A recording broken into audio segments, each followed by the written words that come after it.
Bapak Ibu sekalian, saat perintah puasa itu diturunkan, hal pertama yang disampaikan oleh Nabi Sallallahu Alaihi Wasallam kepada para sahabat beliau pada masa itu dan berkelanjutan sampai kepada kita saat ini adalah menerangkan diantaranya tentang keutamaan Ramadan, untuk menjawab sekaligus mengentaskan hoaks yang pada saat itu dibangun oleh orang-orang Yahudi yang tinggal di Madinah. Jadi ketika mereka mengatakan orang Islam tuh nggak punya puasa, ikut kita. Ini puasa yang hebat, puasa yang bagus. Dijawab oleh Allah. Turunlah perintah, ya ayyuhalladzina amanu kutiba alaikumus syiyam kama kutiba alal ladzina min qablikum la'allakum tattaqun. Setelah itu apa yang terjadi? Buka Sahih Al-Bukhari. Kitab yang ke-30. Kitabus Shaum. Posisi hadis yang nomor yang kedua di topik ini, riwayat dari Talhah bin Ubaidillah radhiyallahu taala anhu qala Rasulullah sallallahu alaihi wasallam. Perhatikan, ini kalimat pertama yang disampaikan Nabi menyambut kewajiban puasa. As-siyamu junnatun fala yarfuth wala yajhal wa in imru'un qatalahu aw syatamahu falyaqul inni sha'imun marrataini la khulufu famis sha'imi atyabu 'indallahi yaumal qiyamati min rihil miski yatruku ta'amahu wa syarabahu wa syahwatahu min ajli. Ini poinnya.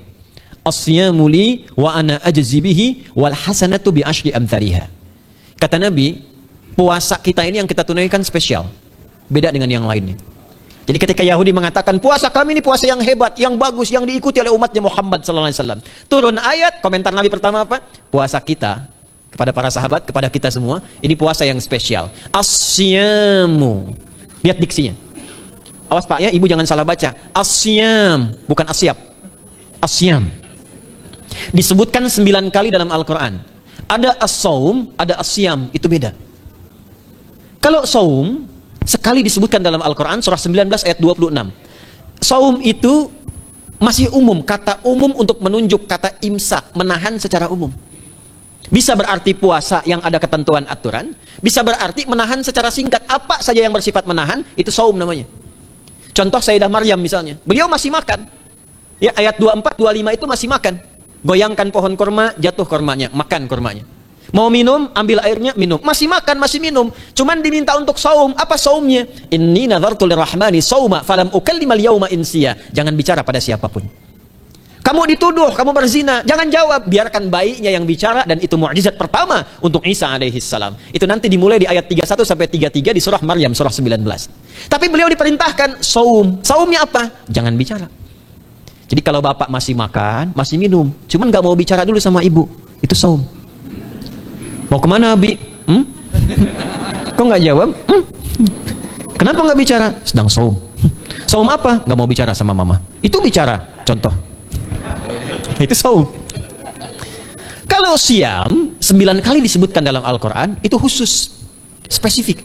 Ada aturannya, ada ketentuannya, nggak boleh sembarangan, nggak bisa kemudian seenak kita melakukannya, ada ketentuan yang dibuatnya, dan itu harus diikuti. Begitu diikuti, maka keagungan dan keistimewaan ibadah itu akan dilekatkan pada pelakunya. Dan menariknya, perintah puasa itu ketika turun ayatnya Al-Baqarah 183, kalimatnya bukan menggunakan saum tapi siam.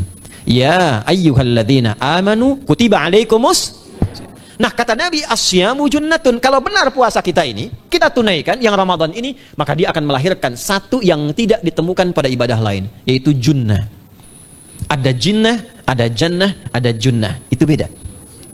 Tapi semua katanya, itu hurufnya sama, cuma harokatnya beda. Coba lihat ya. Ada junnah, jinnah, dan jannah. Jannah artinya apa? Surga. Jinnah artinya apa? Jin, jamak dari kata jin, minal jinnati wan nas. Baik ya. Ada junnah, perisai. Itu ketiga-tiganya bersumber berasal dari huruf jim, nun, kemudian ta. Dalam bahasa Arab, setiap ada huruf dimulai dengan jim dan nun, itu pasti tersembunyi, gak kelihatan. Saya ulang ya. Setiap ada huruf dimulai dengan jim dan nun, kalimatnya itu pasti gak nampak, gak kelihatan. Janin, kenapa disebut janin? Karena masih tersembunyi dalam rahim ibundanya, gak kelihatan. Begitu keluar, tampak jadi bashar, jadi bayi yang terlihat. Jin, kenapa disebut dengan jin? Karena nggak nampak. Makanya fitrah jin itu, Pak, Ibu, fitrahnya tersembunyi. Jadi kalau ada jin melakukan penampakan, itu jin sedang punya masalah. Betul, itu nyata. Dan yang lebih punya masalah, ada orang-orang manusia yang mencari-cari penampakan jin. Itu sedang kurang sehat itu. Ya, Betul, karena jin itu dipasangkan di Al-Quran dengan ins. 18 kali pasangan ini disebutkan. Itu lawannya langsung. Jadi jin tersembunyi, ins nampak. Ins itu kelihatan, makanya makhluknya tampak. Jadi kalau ibu ada bapaknya pulang ke rumah sembunyi-sembunyi, itu bapak sedang menjadi? Bukan. Kalau ibu sembunyi-sembunyi nyari dompet bapak, ibu sedang menjadi? Jin. Itu langsung pasangannya 3 itu. Ins itu seakar dari kata anisa, halus, lembut. Jin kasar, makanya disebut jin. Karena itu jarang ada orang kemasukan jin jadi lembut, tidak ada. Permisi mau ikut kajian sedang kemasukan jin, tidak. Kalau kata-katanya tidak meracau, tindakannya pasti kacau. Karena itu fitrah manusia itu pasti lembut. Kalau ada orang kasar, pasti ada yang salah dalam pergaulannya. Balik. Itu jin. Jannah, kenapa disebut jannah? Karena belum tampak sekarang. Makanya Nabi katakan mala ainun ra'at, nggak sama dengan yang seperti dilihat orang. Nggak kelihatan, nanti kesuksesan tertinggi yang belum tampak disebut dengan jannah karena belum tampak. Junnah itu perisai yang bisa langsung membentengi kita dari setan secara otomatis. Tapi nggak kelihatan. Karena itu kenapa ujung puasa disebut la'allakum tatakun. Tatakun itu dari kata takwa.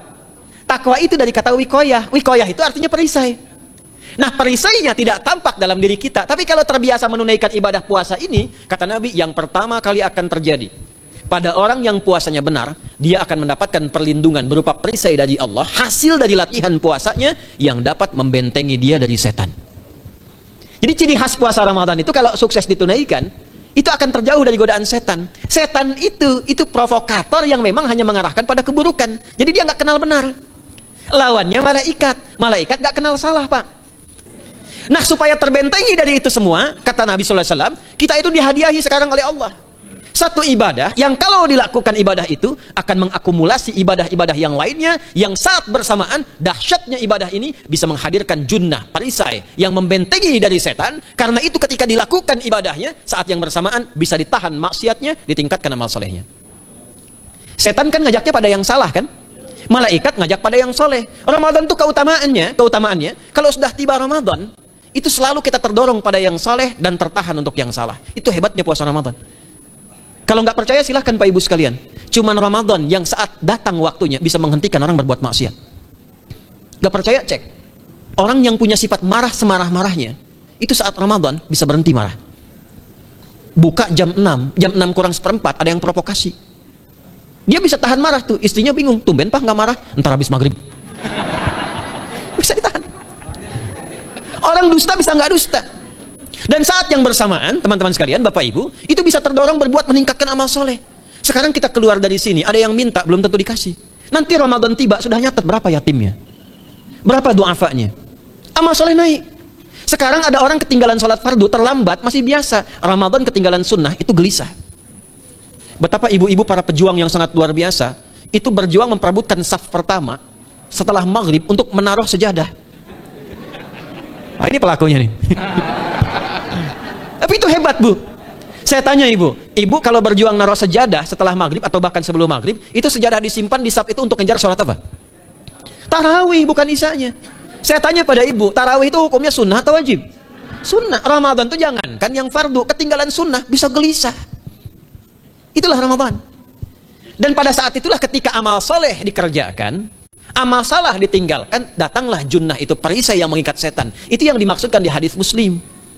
Di topik yang ke-13 namanya Kitabus Syiyam. Hadis yang pertama dari sahabat Abu Hurairah. An Abi Hurairah radhiyallahu ta'ala anhu, anin Nabi sallallahu alaihi wasallam qala, "Idza jaa Ramadhanu." Redaksi yang pertama. Redaksi yang kedua yang bintang 3 di bawahnya. "Idza kana Ramadhanu." Redaksi ketiga yang bintang 4 di bawahnya. "Idza dakhala Ramadhanu." Muhammadiyah itu harus tahu dalil. Tahu dalil tuh ya. Idza jaa Ramadhanu, idza kana Ramadhanu, idza dakhala Ramadhanu, futtihat abwabul jannati aw abwabur rahmati. Wa ghulliqat abwabun nari aw abwabu jahannam. Wa sulsilatis syayatinu aw sufilatis syayatin. Ini maknanya. Kalau Ramadan sudah tiba, kata Nabi, maka dibukakanlah pintu-pintu surga. Para ulama berbeda pendapat dalam tafsir tentang hadis ini. Pintu-pintu surga ada yang mengatakan real dibuka. Ada yang mengatakan dengan penafsiran metafor.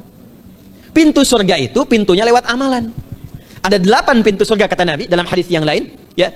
Fil jannati thamaniyatu abwabin fiha babun yusamma ar-rayanu la yadkhuluhu illa as-shaimun fa idza dakhaluhu ughliqa. Di surga itu ada 8 pintu surga. 8 itu ternyata di hadis lain pintunya semua amal soleh. Ada pintu sholat, pintu puasa namanya ar-rayyan, ada pintu sedekah, pintu zakat, pintu haji. Jadi kita itu sekarang fastabiqul khairat. Kenapa ada moto fastabiqul khairat? Itu kan diambil dari Al-Baqarah ayat 148. Siapa yang pengen memburu surga, buru di amalannya. Mungkin nggak semuanya bisa dikerjakan. Kalau tidak semuanya, ambil salah satu yang paling disukai, konsisten di situ. Walikulli wijhatun huwa muwalliha. Setiap orang pasti punya kecenderungan untuk beramal. Ada yang senang puasa, ada yang senang tahajud, ada yang senang sedekah. Fastabiqul khairat, silahkan berburu, berlomba untuk mengerjakan apa yang disenangi itu. Itulah pintu surganya. Nah, saat Ramadan, semua pintu surga itu dibuka, Pak. Makanya kita senang kerjakan, sholatnya meningkat, sedekah meningkat, ngaji Quran meningkat. Saat yang bersamaan pintu neraka ditutup. Ada berapa pintu neraka? Ada berapa? Kalau pintu surga berapa tadi? 8. Hadisnya jelas, sahih dalilnya. Pintu neraka berapa? Bukan. Pilih. 6 atau 8? Yang 6 angkat tangan. Bukan 6, bukan 8, 7. Dalilnya apa? Dalilnya Quran surah Al-Hijr, surah ke-15. Ayat ke-44. Surah ke-15 Al-Hijr ayat ke-44. Neraka ada 7 pintu. Dan dalam setiap pintunya nanti ada 19 malaikat yang menjaga. Alaiha tis'ata asyar. 7 pintu ini khusus Ramadan ditutup. Dan hati-hati, nama neraka itu ada 2 nanti. Neraka yang membakar, ini mungkin jadi baru informasinya bagi sementara orang. Neraka yang membakar dan neraka yang membekukan. Jadi ada 2 sifat. Saya ulang ya, neraka yang membakar dan neraka yang membekukan. Yang membakar disebut dengan Jahannam, yang membekukan disebut dengan Zamharir namanya. Zamharir. Jadi kalau ada orang masuk neraka, itu cuma 2 pilihannya, dibekukan atau dibakar. Jelas ya? Makanya kita dikasih pendahuluan, ada musim panas, musim dingin. Supaya merasakan, ini orang musim dingin ini pakai lapisan-lapisan baju. Musim panas cari pendingin. Kamu sekarang cari pendingin, kata Allah, di neraka nggak ada AC. Kamu sekarang pakai berlapis-lapis, di neraka beku. Jahannam itu nama apinya. Jadi nar yang membakar itu nama apinya Jahannam. Jahannam itu nama apinya untuk membedakan dengan api yang ada di dunia dan api yang bahan bakarnya jin dan setan saat diciptakan. Setan itu dicipta dari api. Ya, setan kan asalnya dari iblis. Iblis dari jin. Setan Al-Baqarah ayat 36. Dari iblis Al-Baqarah 34. Iblis dari jin Quran surah Al-Kahf ayat 50. Kana minal jinni fa fasaqa an amri rabbi. Jin dari api yang menyambar-nyambar Quran surah 15 ayat 27. Wal janna khalaqnahu min naris samum. Karena narnya narus samum maka apinya mesti beda. Karena itulah nanti nerakanya yang membakar disebut dengan Jahannam. Pintunya 7, namanya banyak. Ada sa'ir, ada lava, ada neraka hutamah. 7 pintu. Besarnya disebut dengan Jahannam. Khusus Ramadan tutup. Ramadan tutup. Wasulsilati syayatin. Setan itu dibelenggu, diikat rapat. Bagi orang yang mau puasa benar. Awas hati-hati. Bagi orang yang mau puasa benar. Karena itu kalimatnya asyamu junnatun. Kalau benar puasanya, metafornya amalan dia bisa mengikat setan. Tapi kalau puasanya nggak benar, tetap digoda juga. Makanya jangan heran, walaupun Ramadan tetap kotak infak ada yang hilang.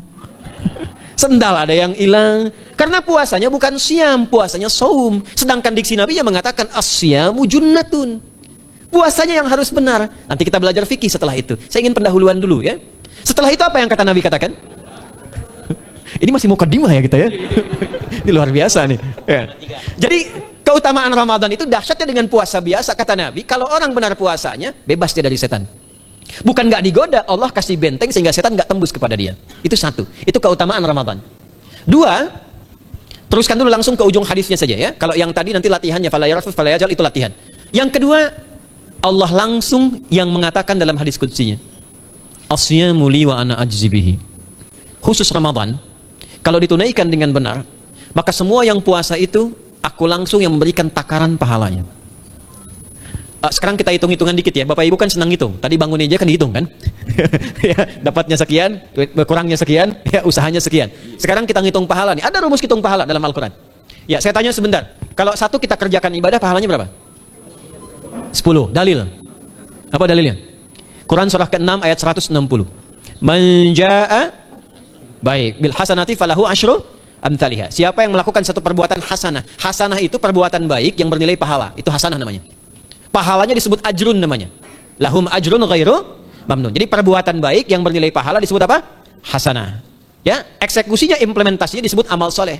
Pahalanya, hitungannya disebut ajrun namanya. Jamaknya disebut dengan ujur. Di setiap poinnya disebut dengan ajrun namanya. Nah, orang yang mengerjakan perbuatan baik berpotensi punya nilai pahala, itu setiap perbuatan baiknya 10 kebaikan. Contoh kita sholat nih, sehari berapa waktu? 5. Berapa rakaat? 17. Al-Fatihahnya 18 atau 19 kali? 17 kali ya. Kalau 18 kali berarti subuhnya 3 rakaat. Nah, itu kan kalau kita buka hadis Muslim nomor hadis 162, saat Nabi dalam peristiwa setelah Isra itu ke Masjidil Aqsa, kemudian araja bina Jibril alaihissalam, mi'raj naik ke Sidratul Muntaha. Sidratul Muntahanya ada di surah An-Najm dari ayat 1 sampai 18-nya. Itu ketika menerima perintah salat pertama kali kan bukan 5, tapi 50. Turun kan Nabi kemudian ke langit ke-7, ketemu Nabi Ibrahim sedang senderan di Baitul Ma'mur, punggungnya senderan. Itu ada kisahnya di hadis Muslim nomor hadis 162. Kemudian turun lagi ke Nabi Musa. Nabi Musa itu kan tipikalnya senang, yang pertama agak temperamen, yang kedua itu senang mengomunikasikan sesuatu. Makanya ketika dengan Khidir alaihi salam itu senang, ya, kritisnya itu muncul kepada Nabi Muhammad ketika turun dari Sidratul Muntaha ke langit yang ke-6 itu ketemu Nabi Musa, ditanya, Muhammad SAW dapat apa tadi? Salat. Berapa waktu? 50. Kamu tahu nggak? Umat saya itu kekar-kekar besar-besar. Segitu aja nggak kuat, apalagi umat kamu yang kayak kita sekarang nih. Minta lagi diskon sama Allah katanya. Naik itu, minta lagi. Singkatnya 9 kali naik. Setiap naik dikurangi 5. 9 kali 5 berapa? 45. 50 kurangi 45 berapa? 5. Turunlah 5. Sampai 5 pun Nabi Musa masih komennya begini. Minta lagi aja diskon. Kata Nabi, saya kurang enak lah, malu saya. Sudah diberikan yang paling pokok 5. Dan itu pun belum selesai. Dengan senyumnya kemudian, lihat ini indahnya. Setiap 5 itu Allah menetapkan, setiap satunya punya 10 nilai. Jadi kalau kita kerjakan 5 waktu, dikali 10 berapa? 50. Itulah dahsyatnya umat Nabi Muhammad karena keutamaan nabinya. Walaupun 5, nilainya tetap setara dengan yang umat Nabi Musa 50 kali. Karena itu keutamaan Nabi Muhammad itu sangat luar biasa. Sampai nanti dipuji Allah begitu tinggi. Sifatnya, rasanya di ujung surah At-Taubah itu. Akhlaknya di surah Al-Qalam itu. Dan karena kemuliaan ini kita dapat barakahnya. Percikan keberkahannya. Apa itu? Ketika Ramadan, yang puasa-puasa lain standar. Puasanya umat Muhammad SAW, setiap puasanya itu pahalanya dilipat gandakan tak terbatas. Allah langsung menilai keikhlasan pada hambanya. Paling minimal kalikan 10 kali lipat lagi dari hari biasa. Wal hasanatu bi asyri amthaliha. Jadi kalau sekarang baca Quran sekarang ini, satu hurufnya berapa? Tahu dari mana? Di At-Tirmidzi nomor hadis 2910. Man qara'a harfan min kitabillahi falahu asyru hasanat. Setiap ada orang baca satu kitabullah, dengan syarat dia mukmin, muslim, baca satu huruf dari kitab Allah, dapat 10 kebaikan. Satu hurufnya 10, Bu, Pak. Walam aqul alif lam mim harfun, saya tidak katakan kata Nabi alif lam mim satu huruf. Walakin alifun harfun, lamun harfun, mimun harfun, wa likulli harfin asyru hasanat. Tapi alifnya satu huruf, lamnya satu huruf, mimnya satu huruf, setiap hurufnya 10 kebaikan. Saya kalau ada papan tulis, saya turunkan ini pakai syarah ilmu arud. Itu dahsyat lagi. Arud itu menuliskan apa yang dikatakan, bukan menuliskan simbol yang ditunjukkan. Jadi kalau kita bilang alif, tulis alif. Dan alif itu kan ada 3 huruf, hamzah, lam, fa. Hamzah berapa huruf? Tulis lagi hamzah. Itu baca Quran kalau ikhlas, pahalanya berlipat. Paling standar satu hurufnya 10. Dan hampir nggak ada orang baca Quran cuma satu huruf. Nun. Udah dulu 10 lumayan. Nggak ada. Pasti banyak itu. Dan Ramadan lebih meningkat lagi. Dan dikalikan 10 lagi. Itu paling standarnya satu huruf 100, Pak, Bu. Makanya Ramadan itu limpahan pahala. Rugi orang kalau nggak ibadah saat Ramadan itu. Nabi aja itu tadarusan Quran sekali khatam. Saat tahun meninggalnya 2 kali khatam untuk ngejar kemuliaan-kemuliaan contoh bagi kita. Itu Ramadan. Jadi ini yang pertama menjadikan kita mesti sadar Ramadan beda dengan bulan biasa.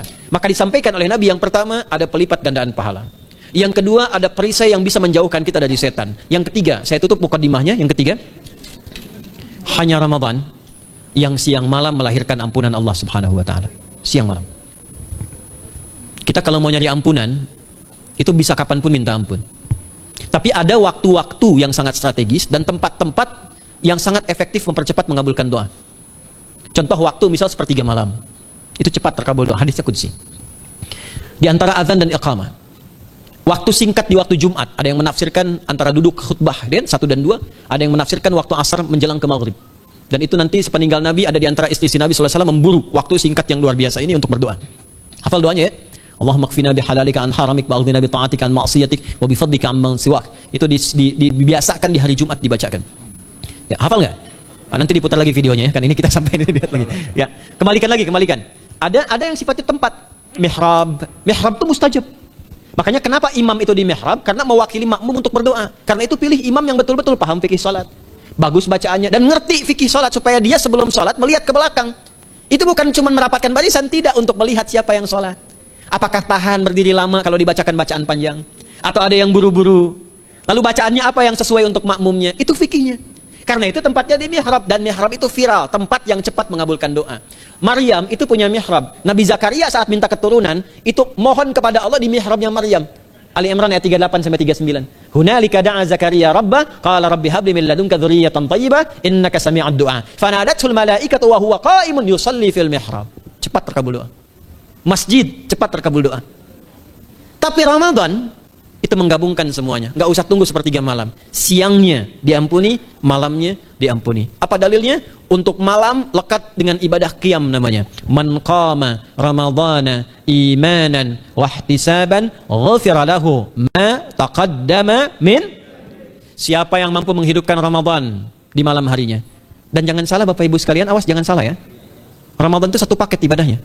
Bukan cuma puasa. Ramadan satu paket. Ada paket siang, ada paket malam. Dan nggak ada paket hemat.